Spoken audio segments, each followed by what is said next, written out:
Andrew Rannells. What's happening? Welcome back to Broadway. Thank you so much. Your show Falsettos was a limited run in the fall, but the whole cast is basically here today as Tony nominees. We're so excited and couldn't really imagine. I mean, we closed in January, so I think that we were optimistic, but also, cautiously optimistic that we would be remembered, and the fact that Stephanie and Christian and Brandon and I are all nominated and the show was remembered for Best Revival is incredible. And of course we miss Tracy and Betsy and Anthony, but hopefully we will all get to celebrate together very soon. Yeah, I hope so. Yeah.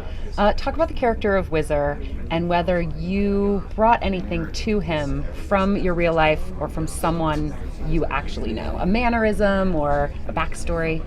I mean, I think that, the serious answer to that is that I think, Christian and I worked very hard to find a physical vocabulary with these two guys that really conveyed the fact that they were in love and that there was a lot of passion to that relationship.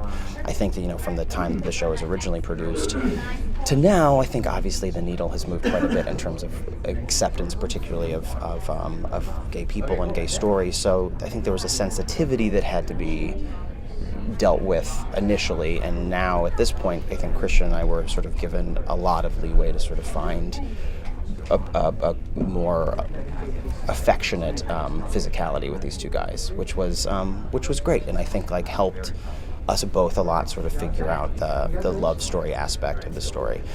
The silly answer to that is my hair. My hair becomes a character all in itself, and we started the show with these crazy wigs on for Four Jews in a Room Bitching, which is our opening number, and by the time I took that wig off, my hair was just insane. And sometimes people would look at me on stage and be like, what is happening with that? I would have to check in with Christian and be like, what's going on up there?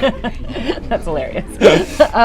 You went through this crazy transformation in the show from being this super hot, with it, stylish guy to being very sick. Yeah. As an actor, what do you do physically to take yourself into a sick body from a healthy body? Yeah, it was hard. That was a real challenge, and I also wanted to treat that with a lot of respect, because that is it's obviously a very serious illness that I just didn't want to be flip or too casual about. So it was a lot of research with James Lapine in terms of what the physicality was going to be. And then I also, in a cheap actor way, I called my good friend John Benjamin Hickey, who so brilliantly, who was awarded a Tony Award for his performance in Normal Heart, and I just asked him what he did, and I just stole from John Benjamin Hickey. Is there a 1 or 2 line description that he gave you? I don't want to give away his secrets. those are not mine to give. He gave them to me, but I just hit up John. I was like, who better to copy than John Hickey?